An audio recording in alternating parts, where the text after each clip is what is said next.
Bonjour à tous, bienvenue dans Click pour une nouvelle vidéo. On vous retrouve aujourd'hui pour une vidéo un peu rétrospective. Pas rétro, un truc des années 70-80. Pour vous parler de nos flops de l'année 2023. On fait un coup d'œil dans le rétro, comme dirait Trash Talk, sur ce qu'on n'a pas trop aimé en 2023, que ce soit des films, des séries ou des sujets un peu plus globaux. Avec l'ami Greg, on va vous en faire 5 et puis on va faire des mentions honorables, mais un peu moins honorables, des mentions déshonorables. Comment vas-tu, mon cher Greg ? Ça va. Ça va. On va parler de tout ce qui nous a déçus dans l'année, donc ça va.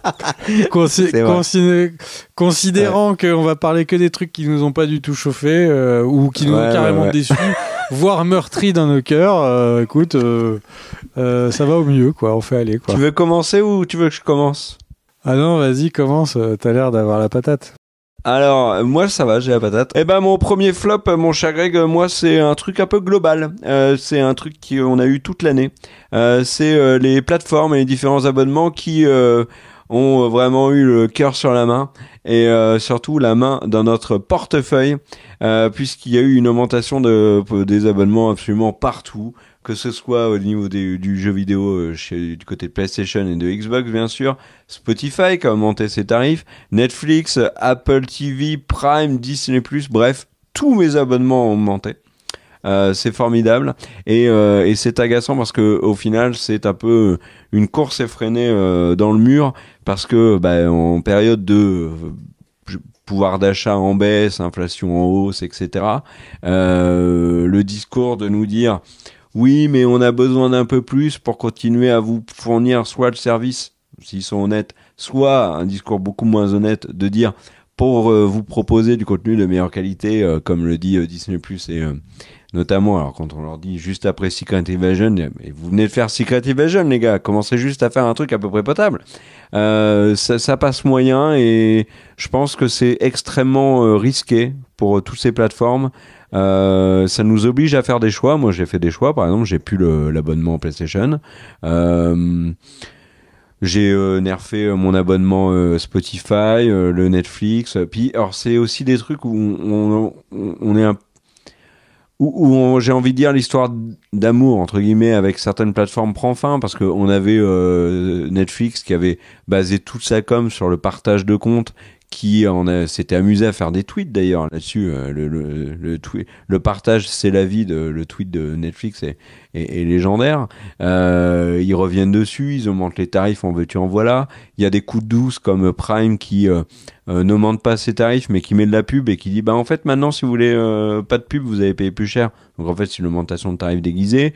On a vu dans la dernière vidéo news que Netflix avait fait pareil en supprimant un des abonnements, l'offre essentielle. Donc du coup forcément c'est une augmentation déguisée. Enfin bref, tout ça est très agaçant parce que on est vraiment pris pour des vaches à lait, pour des bons gros pigeons, d'où l'apparition du point pigeon cette année dans les news, c'est pas pour rien. Et ça me satisfait pas du tout, donc ça fait vraiment partie de mes gros flops de l'année. Voilà pour mon premier flop de l'année, mon cher Greg. C'est quoi toi ton premier flop de l'année ? J'ai envie de te dire cette vidéo, mais peut-être pas. On l'a même pas fini. Je suis peut-être un peu défaitiste. Attendons la fin Pour confirmer ça. Est-ce qu'on a eu la bonne impression ? Du coup, moi, ma déception, ma numéro 5 sur 5, c'était Rebel Moons. Rebel Moons, partie 1. Je me suis dit que ça allait être oufissime. Mine de rien, dans la version Zack Snyder cut de la Justice League, il y a du coup l'invasion de la Terre avec les dieux anciens, les héros anciens, les Green Lantern anciennes, machin, etc., qui affrontent du coup les armées d'Apocalypse. Et ça rendait vraiment, ça envoyait beaucoup de lourd, quoi. Et je me suis dit, là, il va nous faire un truc de maboule, et c'était la déception, quoi. C'est une suite de clins d'œil, plagiat, voilà. Le film est pas horrible, hein, mais c'est juste que c'est vraiment tellement décevant que, du coup, je pense que c'est... Enfin, vraiment, j'attendais ça toute l'année. J'ai attendu le film de la première bande-annonce. Je me suis dit que ça allait envoyer du lourd. Le principe de dire que c'est un film, c'est un scénario Star Wars qui est refusé. Moi, je me suis dit, bah, quand on voit les films Star Wars en ce moment, ça se trouve, le film est génial, quoi. Ils ont refusé, s'ils ont refusé le truc, c'est peut-être que c'était trop bien pour eux. Et en fait, ouais, déception. Voilà, pour faire rapide, mon top 5 déception de cette année. Ouais, puis il y a la critique pour avoir un développement beaucoup plus complet de nos avis à tous les deux sur Rebel Moon. Possible que j'en reparle un peu plus tard dans la vidéo. Mon deuxième top de l'année, flop de l'année, pardon. Allez, j'enchaîne avec le DC Comics qui termine l'aventure ciné avant James Gunn en La tête dans le ravin. On a vraiment eu que des échecs commerciaux déjà, donc ça c'est, et surtout des films pas du tout à la hauteur. Blue Beetle est une anomalie dans la matrice. J'ai trouvé le film extrêmement faible, très mal vendu.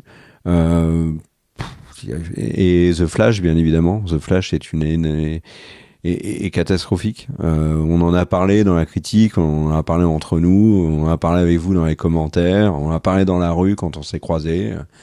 Enfin bref, la scène avec Quicksilver par exemple dans Days of Future Past est beaucoup plus réussie que toutes les scènes de speed de The Flash. Donc il y a un vrai problème.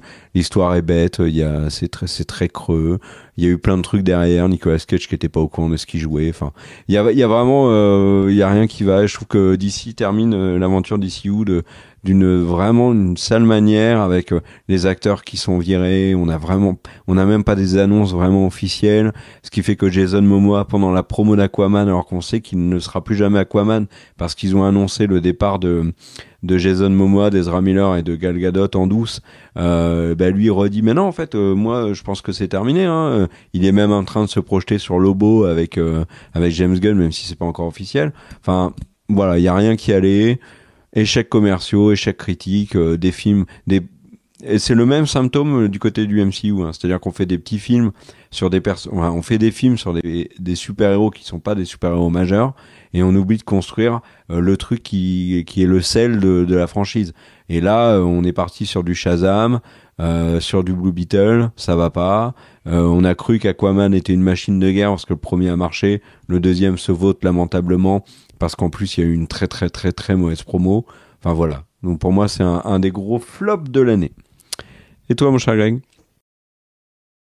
Alors pour moi, mon quatrième plus gros flop de l'année, c'était 2023, c'était Quantum Mania. Et alors là, Quantum Mania, autant Ant-Man a le pouvoir d'être tout petit et d'être très grand, mais alors là le flop, il était taille intersidérale. Hein. Le truc c'est que on a un teasing de ma boule. Ils nous disent que c'est le Star Wars du MCU. Et en fait, moi, tu me dis Star Wars du MCU, je pense Nouvel Espoir, quoi. C'est la revanche des Sith. Enfin, tu me dis c'est Star Wars, moi je me dis que ça va être un truc de ma boule. Mais non, en fait, moi j'avais ça en tête. Eux, ils avaient l'ascension de Skywalker. Autre chose. Donc, on était vraiment... On portait peut-être le même maillot, mais on fait pas partie de la même équipe. Hein. Donc, c'est une déception intersidérale. On sent qu'ils veulent imiter un truc... Ils veulent se dire, non mais en fait, on a pensé à des incroyables, il y a plein d'espèces différentes. Il y a un monde de ouf. On n'en a rien à foutre de aucun des personnages.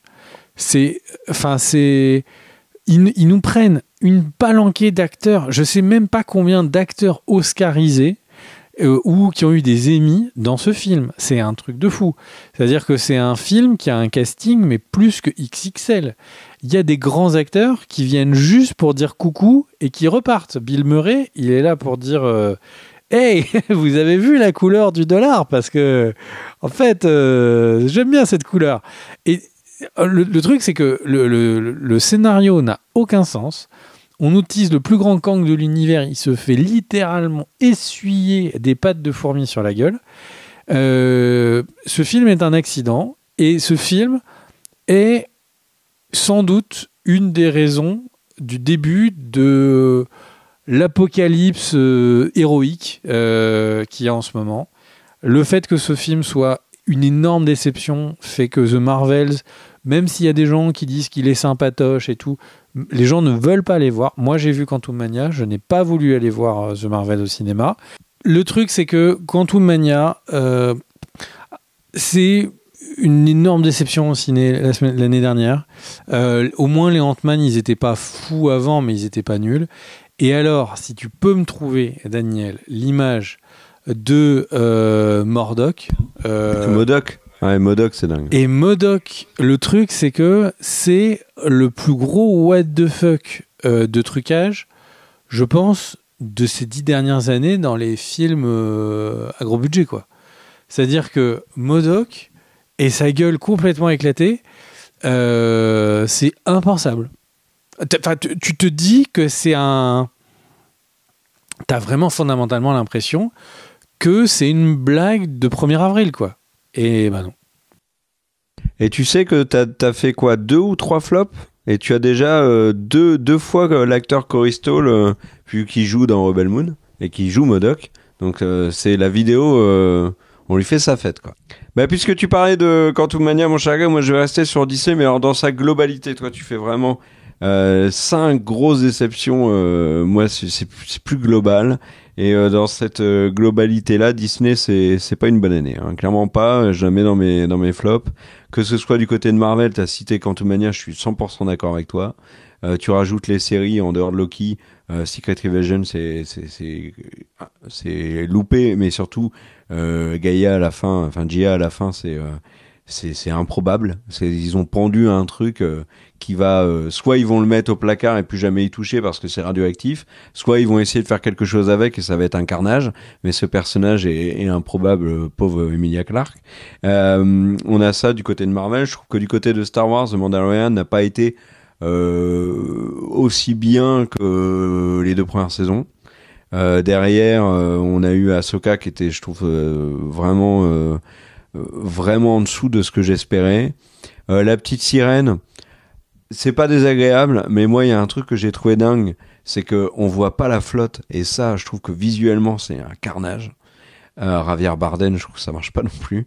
Donc en fait, puis même au niveau communication, au niveau tarif, je trouve que Disney a vraiment pas fait une bonne année. C'est la première année depuis 2014 où ils ont pas un film milliardaire.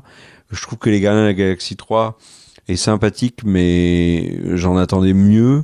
Enfin, vraiment, il y a rien de chez Disney là qui m'a emballé particulièrement cette année. Donc, vrai flop pour moi. Vrai flop.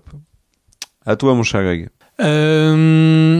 Ma déception numéro 3, qui est peut-être une petite déception par rapport au reste, mais en fait, moi, un David Fincher, c'est le meilleur film de l'année ou c'est rien. Et The Killer, je n'arrive toujours pas à savoir si le film est une comédie ou si c'est un drame violent. Je ne sais pas. Kerr m'a dit que c'était pas censé être une comédie, et du coup, pourquoi est-ce qu'on se marre tout le temps? David Fincher, c'est un réalisateur qui a transcendé le genre du polar avec Seven. Seven est arrivé et tous les polars, les séries, tout ce que vous voulez se sont mis à l'imiter. Fight Club a été un film générationnel. Alors certes, le livre de Chuck Palahniuk dont c'était tiré était générationnel, mais le truc c'est que il arrive et il fait des trucs qui sont fous. Il fait des films qui sont magnifiquement beaux, froids et tout, mais beaux. Et le truc c'est que The Killer est pas ouf d'un point de vue visuel. Il arrête pas de répéter en permanence. Enfin vraiment, on s'ennuie dur et tout par moments. Et il répète en permanence des phrases en mode genre il faut vraiment se préparer, tu fais ci, tu fais ça, tu dois jamais le louper et tout. À chaque fois ce qu'il dit qu'il va faire se plante. Et du coup, je n'ai toujours pas compris si le film est une comédie ou pas. Donc pour un réalisateur que je pense être un des meilleurs réalisateurs de sa génération, c'est une déception. Voilà, pour faire simple. Ton flop ou déception suivante? Je suis un peu moins dur que toi sur The Cure quand même. Il y a et notamment la scène d'action, parce qu'il n'y en a qu'une dans le film, de combat j'ai envie de dire. Et c'est là où tu sens que David Fincher c'est quand même un sacré monstre. Mon flop suivant, mon cher Greg, alors là ça va être un truc un peu spécial.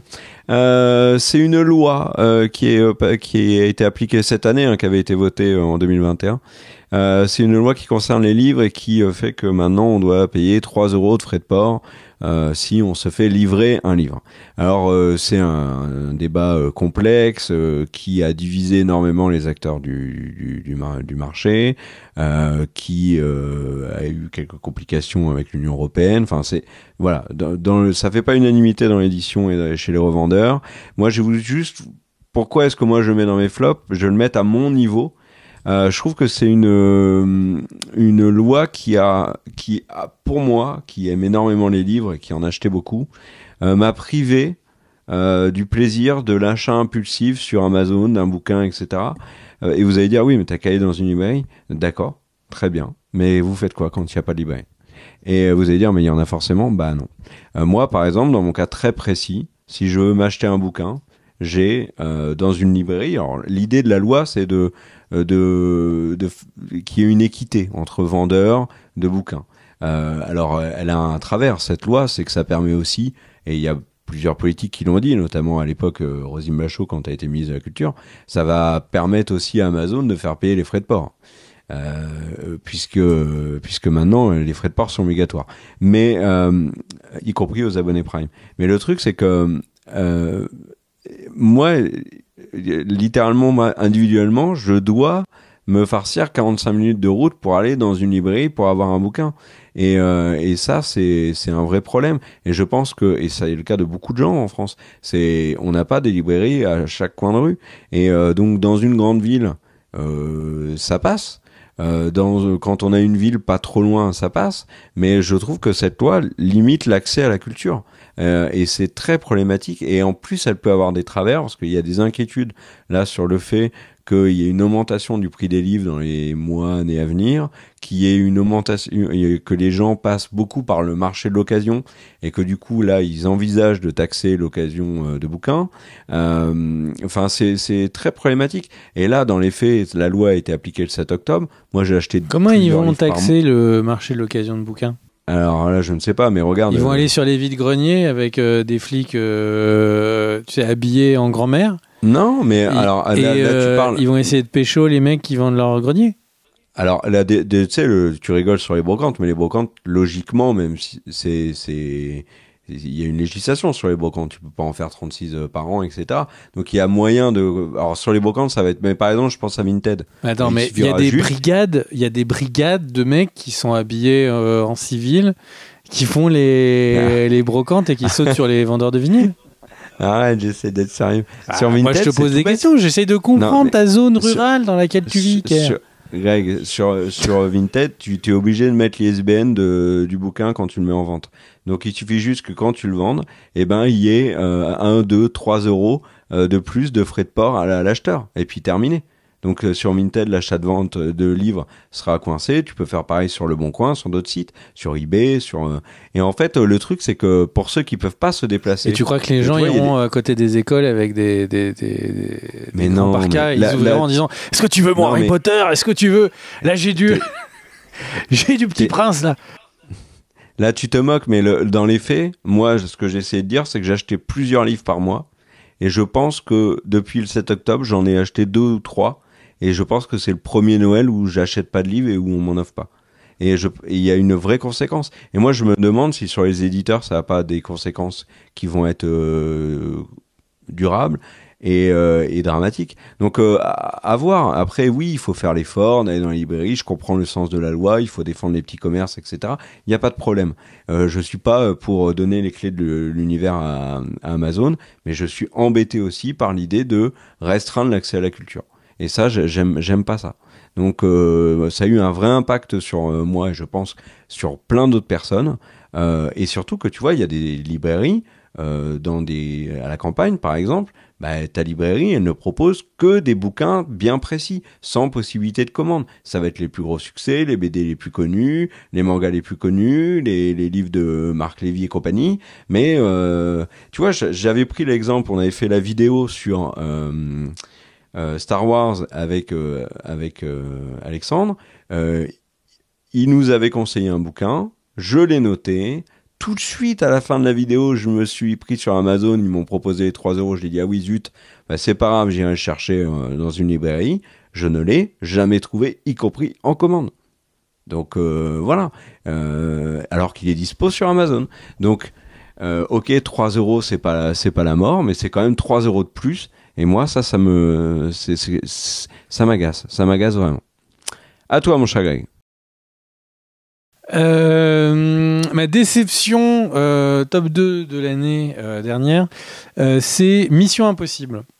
Dead je suis étonné. Rising. Je l'ai pas vu, hein, donc je juge pas. Mais là, j'ai hâte d'entendre ce que tu vas dire dessus. Bah, j'étais déçu. Voilà, c'est à toi. Merci.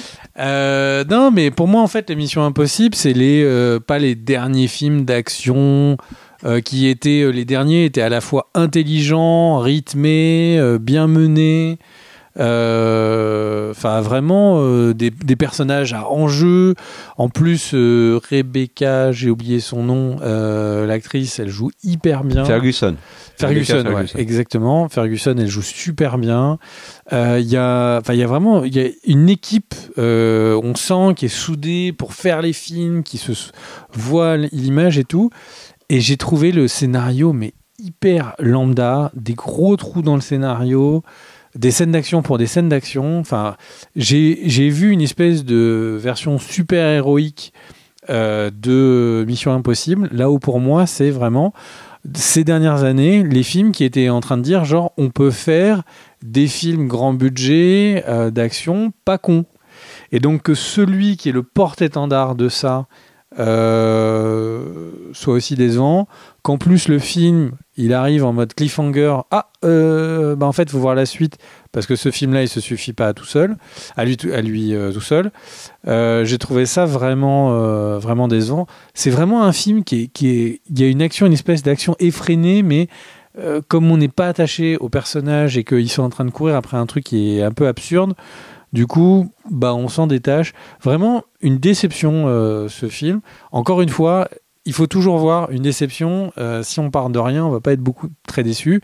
Si on pense que les Missions Impossibles étaient censées être un contrepoids des films de super-héros un peu trop formatés, là c'est déception. Voilà. Ok, j'ai hâte de savoir quelle est ta déception la plus importante de l'année. Moi, je vais. Est-ce que on fait les mentions honorables non, moi j'ai moi vu que c'est thématique, je peux la faire avant les mentions déshonorables. Alors, toi, comme t'as parlé de Rebel Moon, je vais pas le faire. Je vais pas rajouter sur Rebel Moon, juste pour dire que pour moi, Rebel Moon, c'est l'exact opposé de The Creator, qui est une autre nouvelle pseudo-franchise SF. Alors, on sait pas si The Creator il y aura une suite. Mais en tout cas, The Creator, il y avait de l'idée. Il y avait beaucoup d'idées. Ils ont essayé. Il y avait des défauts, mais il y avait vraiment de la bonne volonté. C'est un film qui a du cœur. Et là où Rebel Moon, je trouve, pioche un peu trop à droite à gauche, de manière un peu trop grossier. Mais ça, tu l'as dit. Moi, mon dernier flop, c'est Hollywood et ses scénaristes, où on a vraiment l'impression, trop souvent, dans des gros films, qu'ils nous prennent pour d'énormes débiles. Là, cette année, il y a eu des exemples. Le scénario d'Indiana Jones, alors moi je l'ai trouvé sympathique parce que on dit adieu à Indiana Jones et puis terminé Harrison Ford, on passe à autre chose et on passe à rien d'autre d'ailleurs, terminé avec Indiana Jones. Donc pourquoi pas, mais niveau scénario, c'était une catastrophe. Il y avait des énormités. The Meg 2, donc en eau très trouble, c'est débile, mais vraiment débile. Expendables 4, Greg. Mais il faudrait que tu le vois. Il y a des scènes, c'est incroyablement mal fait, incroyablement mal écrit. Enfin, où t'as vraiment l'impression. Il y a trop de films où j'ai l'impression qu'ils nous prennent pour des crétins. Et ça, c'est vraiment quelque chose qui m'agace. C'est extrêmement surréaliste. Le film Agent Stone là, avec Gal Gadot, pareil. Là, il y a une scène dans Fast and Furious 9 avec la bombe à Rome pour ceux qui l'ont vu. Mais elle est incroyable. Il y a rien qui va dans cette scène. rien du tout, jusqu'à la conclusion de cette scène. Enfin, c'est phénoménal. Et moi, ça, c'est quelque chose qui m'agace de plus en plus. On peut faire un effort sur le scénario. Vraiment, Rebel Moon pouvait avoir ses propres idées. Il pouvait creuser un peu, proposer un peu. Et d'autres films peuvent aussi ne pas nous prendre pour des idiots. Et ça, c'est quelque chose qui est en train vraiment de m'éloigner de beaucoup de gros blockbusters. Tu vois, tu parlais de Quantumania et MODOK, mais MODOK, c'est pas possible. Là, littéralement, MODOK, il est ridicule, mais surtout, on m'a insulté. Enfin, faire un MODOK comme ça, c'est incroyable. Donc, ça, c'est quelque chose qui m'a beaucoup agacé cette année dans beaucoup de films. Allez, on fait les mentions déshonorables et on passe à ta plus grosse déception de l'année ? Bah, c'est parti. Vas-y, fais tes mentions déshonorables. Les mentions spéciales, Jujutsu Kaisen saison 2. La saison 1 était ouf au niveau de l'animation. La saison 2 a de très bons moments, mais il y a aussi des moments où en fait on voit qu'ils ont juste pas eu le temps. Donc pour avoir parlé avec des animateurs, ça c'est souvent le cas quand on laisse pas le temps aux animateurs de finir l'animation. On voit vraiment que les dernières couches de dessin ne sont pas faites. Donc ça c'est une déception. C'est censé être le truc qui est tout en haut et qui montre à quoi peut ressembler ce que peut faire de mieux l'animation. Saison 2 de Invincible, que j'ai trouvé très en dessous de la première saison. Elle s'est terminée, j'ai pas compris. Je me suis dit, mais elle s'est terminée au milieu de l'action. Alors oui, il va y avoir une deuxième partie l'année prochaine. Ce que j'ai vu en 2023 était très décevant. Gen V, c'était Harry Potter dans le monde de The Boys. On pouvait imaginer que ça allait être un truc intersidéral. Et au final, les acteurs sont vraiment extrêmement plats, peu intéressants.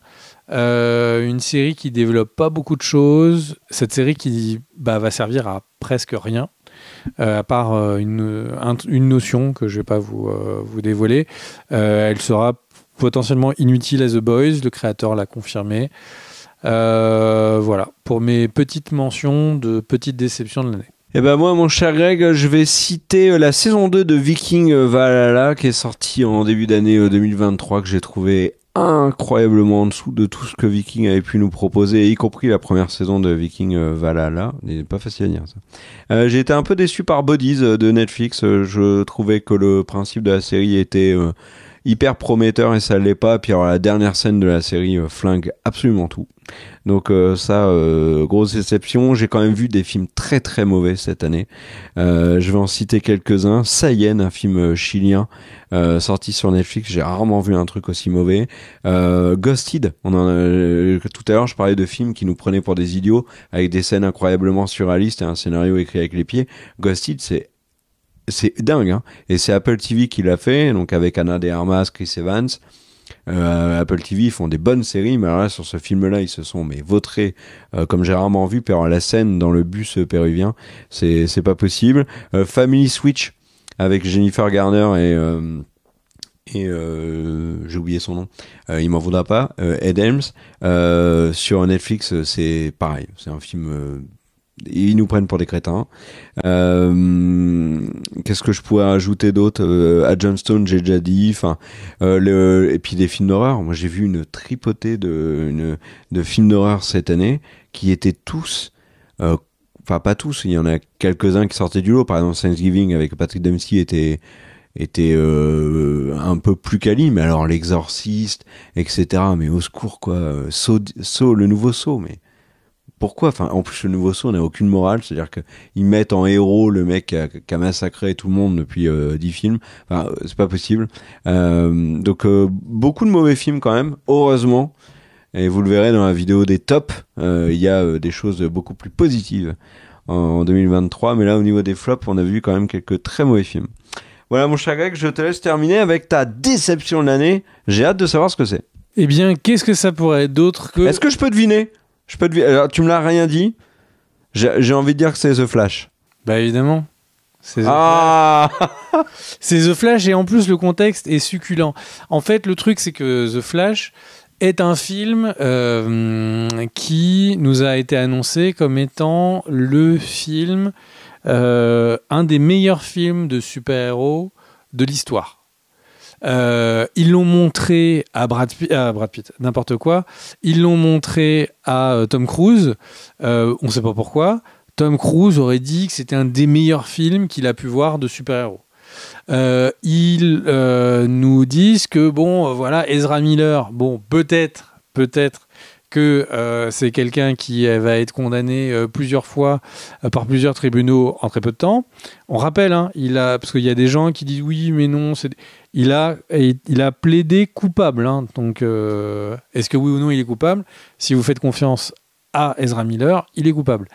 Et le truc, c'est que donc c'est un criminel qui joue un super-héros. C'est le retour de mon Batman d'enfance. C'est le retour de Keaton. C'est, il y avait beaucoup de promesses. James Gunn qui va avoir sur les épaules la nouvelle version du DCU, dit que c'est un très grand film de super-héros qui va apparaître. Et on va au cinéma et on voit une purge, mais un truc de ma boule. Et donc c'est mal écrit, mal réalisé, il n'y a aucun enjeu, les effets spéciaux sont nuls de ouf, la scène sur les bébés, elle est juste, mais à vomir. Donc vraiment, le Flash, il n'y a rien à sauver, le plus gros flop de l'année. Et alors encore une fois, il y a du subjectif et il y a l'objectif, et l'objectif, c'est que c'est effectivement financièrement un des plus gros flops de l'histoire. Et c'est mérité, quoi. Et le truc, c'est que Aquaman 2, on en parlait tout à l'heure, quand un mauvais film apparaît, souvent le film se prend une claque, mais alors celui d'après s'en prend 3. Et donc, c'est le cas d'Aquaman. Là, on a un Flash qui est pourri. Aquaman va pas surfer sur une vague. Il y en a pas. Là, la marée s'est retirée. Il y a rien du tout. Le scénario de la fin est prévisible de ouf. Il y a que la Supergirl qui a quelques bons moments. C'est l'angoisse, ce film. Et du coup, ce film, derrière Quantum Mania, c'est donc il y a le marteau et le clou pour mettre un terme au film de super-héros au cinéma, quoi. Jodie Foster disait que elle avait vu des modes et que pour elle la mode des super-héros avait duré trop longtemps. Moi j'ai pas de Spielberg aussi l'a dit. Spielberg aussi l'a dit, ça. Ouais. Il avait pris l'exemple, tu te rappelles, des westerns, etc. De toute manière, à chaque fois que Jodie Foster a dit quelque chose, il dit pareil. Oui, c'est le problème de Steven et de Jodie. Mais le truc, c'est que, moi, j'ai pas envie que mais tu sais que Steven Spielberg, Greg, Steven Spielberg a dit, quand Jodie le dit, ah zut, ma blague est tombée. Je le dis 2 fois. Jodie aussi. Et dans donc, ma tête, c'était mieux.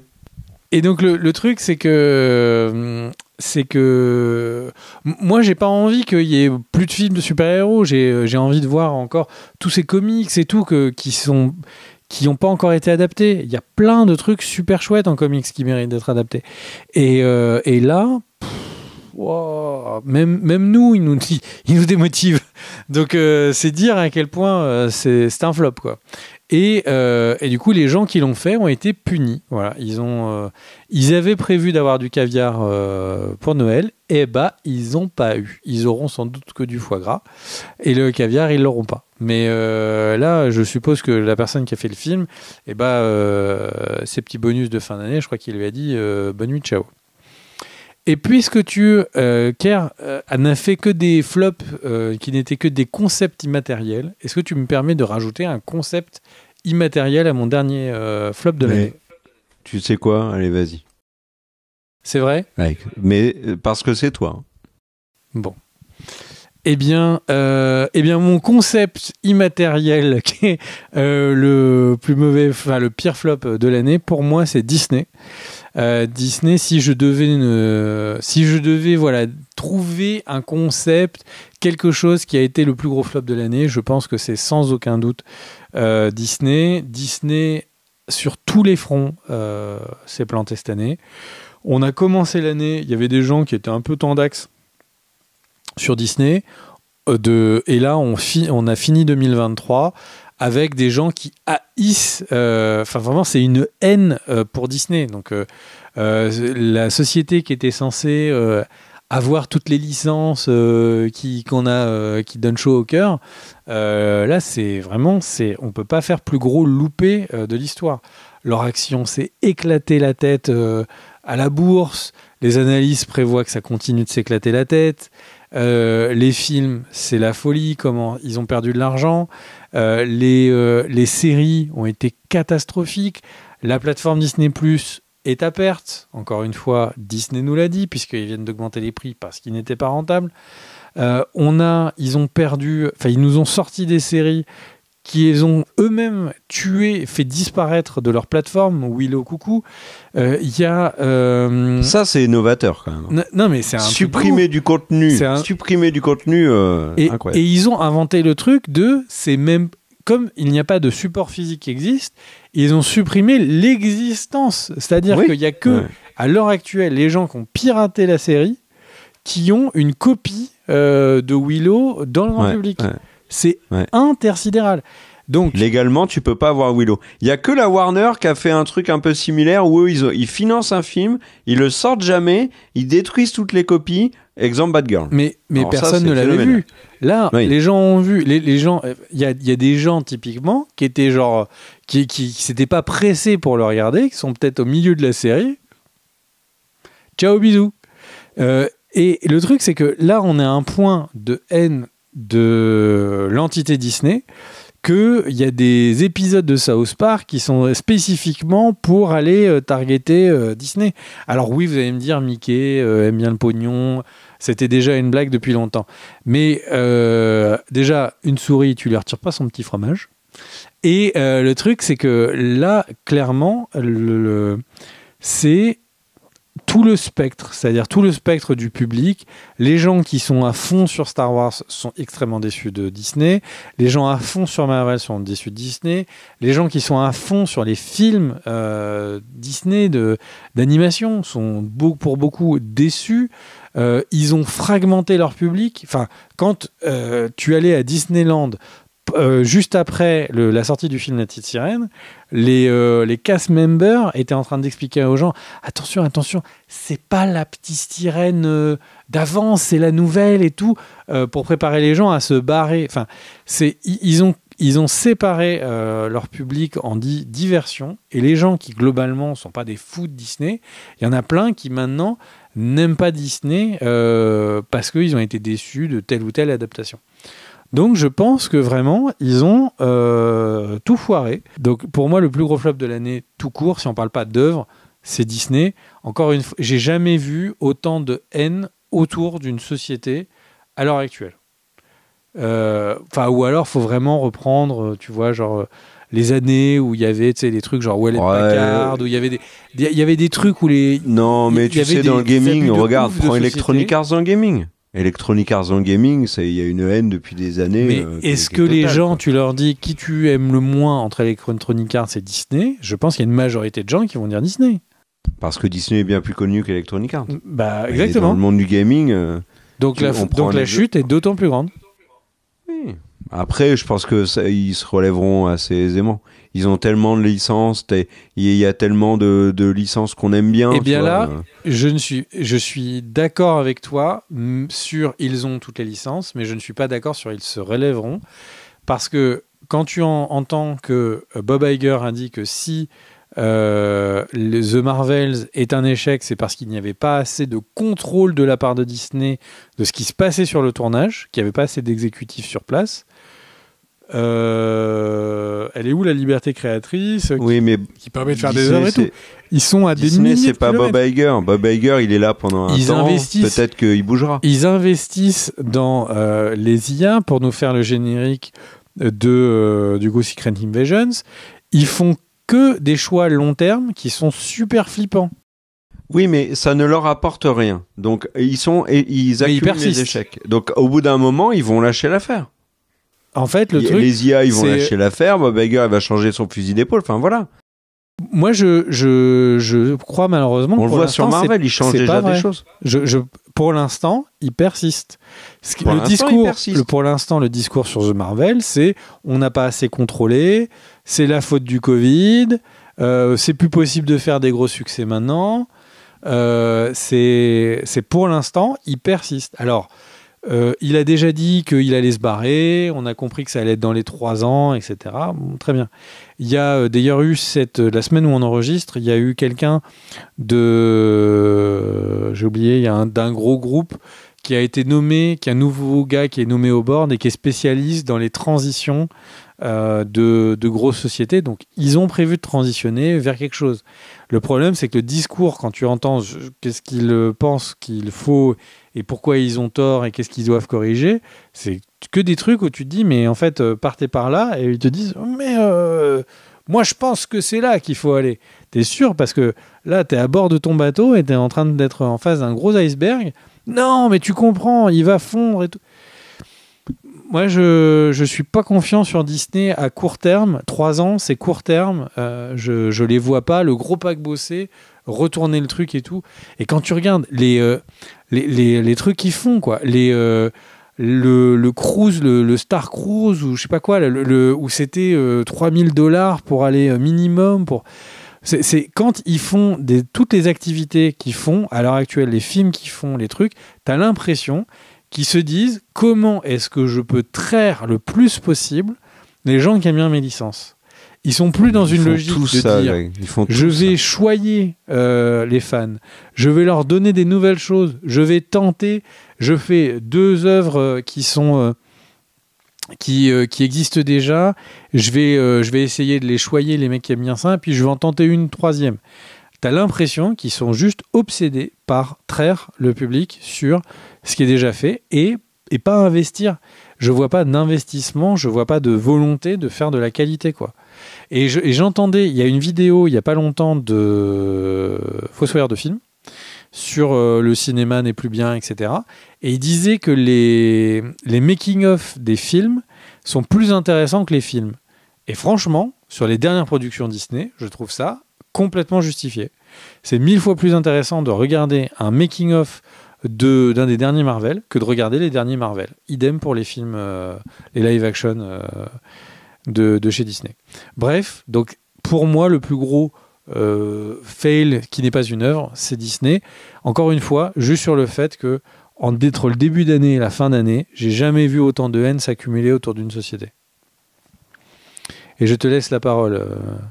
Eh ben merci à tous d'avoir suivi cette vidéo. La prochaine, c'est nos tops de l'année. Ça sera plus positif. On vous souhaite à tous et à toutes de bonnes fêtes, de bonnes vacances si vous l'êtes. Prenez soin de vous.